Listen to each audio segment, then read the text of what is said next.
everyone, it's Saren from Smitten Kittens. Welcome back to my channel, and in today's video, we're going to be talking about Etsy.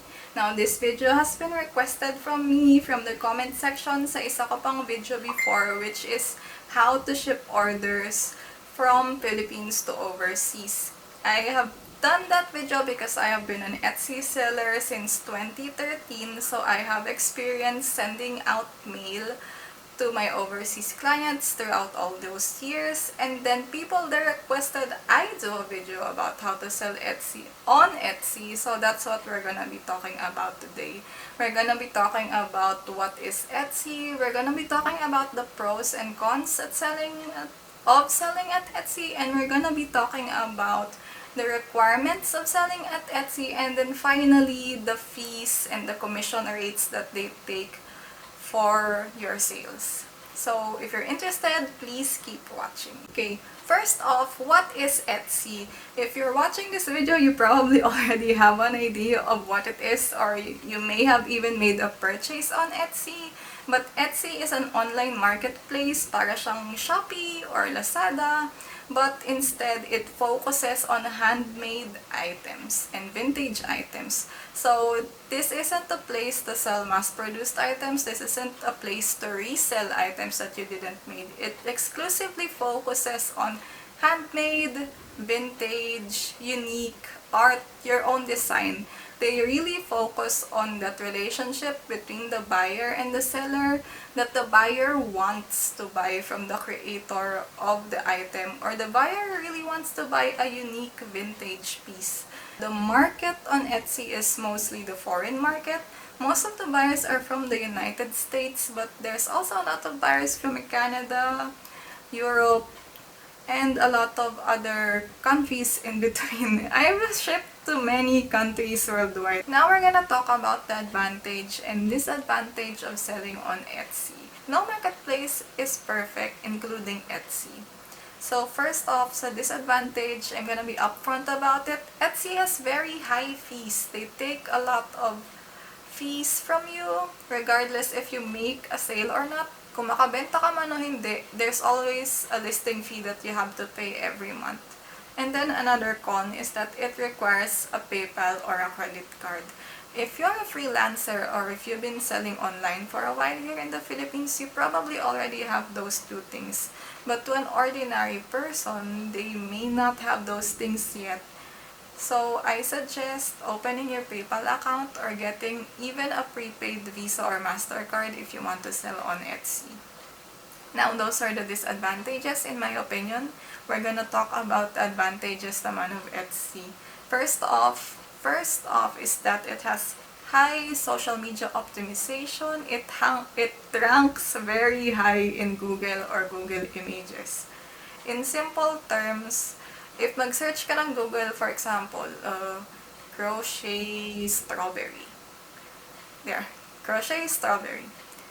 Images and links from Etsy are going to come up on top of the results search bar more often than not, compared to when you're using a marketplace that has lower fees or may even let you sell for free.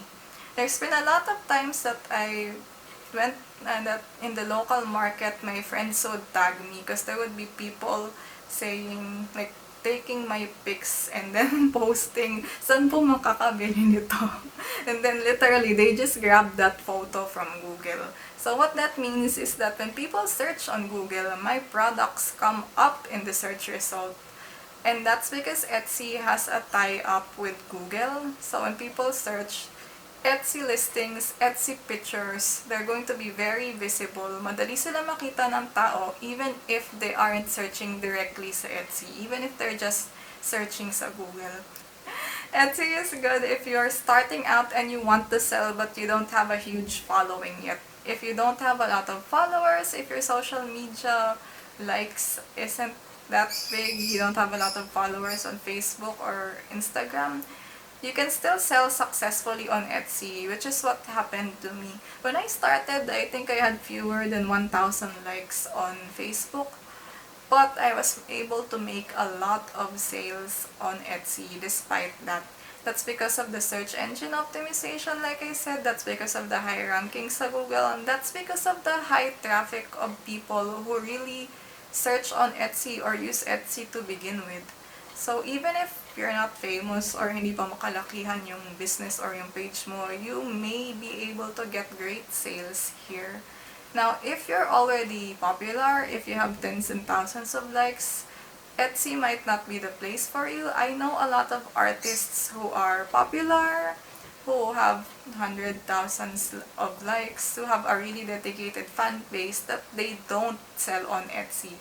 That's because Etsy has high fees. But at the other side of the coin, they have a high following count. So if they post a link na on their social media and they link na this is my shop, people will go click there regardless. But if you don't have that sort of following, Etsy may be the right place for you. Now we're going to move on to requirements for opening an Etsy store. There's actually only 2 requirements and I already mentioned it before. One is the PayPal account and 2, credit card. So PayPal account is not gonna be the main focus of our topic here. Just search up a lot of videos and articles online kasi marami na rin nagsulat about how to make a PayPal in the Philippines. So I'm not gonna elaborate further on that. As for MasterCard or Visa, you can get prepaid MasterCard or Visa easily nowadays. You don't have to get a real credit card na may billing statement ka every month. Even a prepaid one is fine for opening PayPal and Etsy. There's a lot of MasterCards or Visas na prepaid you can try out. If you're from BPI, I use BPI ePay. GCash or PayMaya also works just as well. Like with PayPal, it's not gonna be the main topic of this video. So just Google, just look up on YouTube paano kumuha ng cards na yon, paano mag-open ng PayPal. You're gonna come up with a lot of results. A lot of people have already written great articles about it, so I'm not gonna talk about it more. Now we're going to talk about the boring part of this video, which is the listing and transaction fees that Etsy takes. So as I've said earlier, Etsy has high commission and listing rates. So it's important that you know what those rates are para alam mo rin kung paano i-adjust yung price mo to include those rates, or para alam mo kung magkano ba talaga yung kinikita mo. It's important that we know these numbers. Now, I know most people looking to sell on Etsy like me are creatives. We're not into the math. But if you're trying to start seriously a business, you have to know the numbers. You have to do the math so you know that you're really making a profit. Or if you know if something's not going well, you can make a change, adjust your prices, adjust your costing para kumita ka talaga. Like, because what's the point of doing this kung di naman tayo kikita? So first off, in the fees that Etsy takes is the listing fee. The listing fee is a flat fee of 20 cents. That's in US dollar, hindi siya Philippine peso. 20 cents USD. 20 cents. It's the fee for publishing a listing. Now, a listing is the item post. For sale earrings. Or this, okay. For sale chili earrings. That post about it, posting that is the listing. Now, kada listing na ginawa mo, there's a flat fee of 20 cents that you pay just for publishing that listing. Now, whether or not anyone buys that listing, you're gonna have to pay for that listing fee. So, posting items isn't free. Posting items costs you 20 cents on Etsy. Now, that bill is paid once a month, every 15th, or it depends on what schedule they assign you. It's not charged immediately, it's paid after a month. One listing is valid for 3 months. If no one buys that listing after 3 months, it's either deactivated or you can set it to auto-renew, which will renew the listing, but then you'll have to pay the listing fee all over again. If you publish a listing and you input quantity is more than 1, for example, let's put quantity as 3, kada may bumili nun, kahit tig-isa, the listing gets renewed every time someone buys an item. So, you pay the 20 cent flat fee every time then someone purchases an item. And then the second fee that Etsy takes is the commission fee. This is a fee of 5% of the price of your item that they take kada makabenta ka. So this one, they only deduct if you actually make a sale.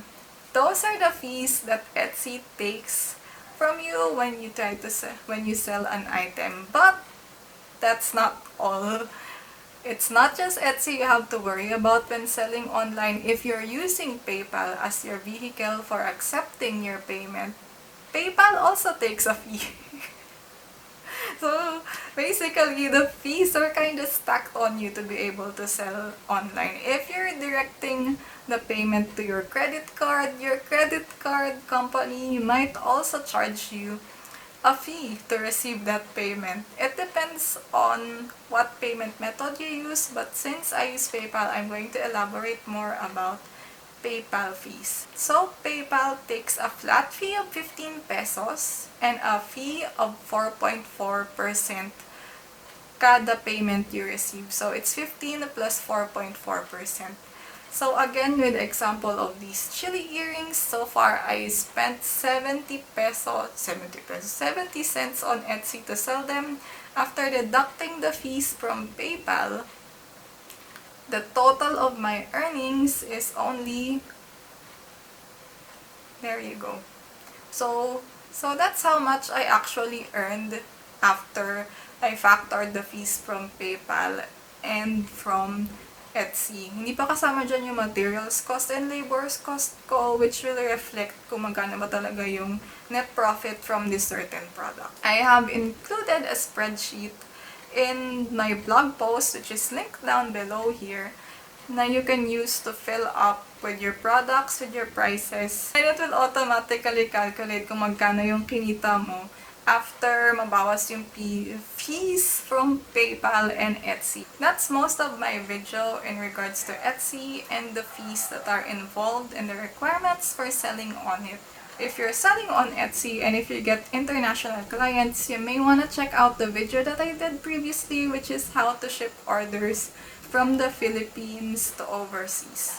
Although I'm also gonna warn, as of the time of this filming, that we're during a pandemic and it's hard to sell items overseas because we're still under GCQ and airmail to outside the country is still forbidden as of this moment. Don't forget then the blog link for more detailed explanations. I wrote about it all on my blog. So blog link is on the description box down below. And yung download link for the spreadsheet I showed here is also in that blog link.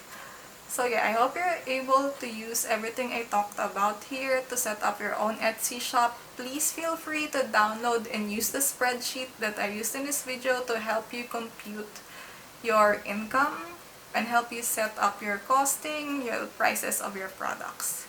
So if you have any more questions, please comment. I'll try to answer as soon as I can. Don't forget to follow and subscribe. Bye!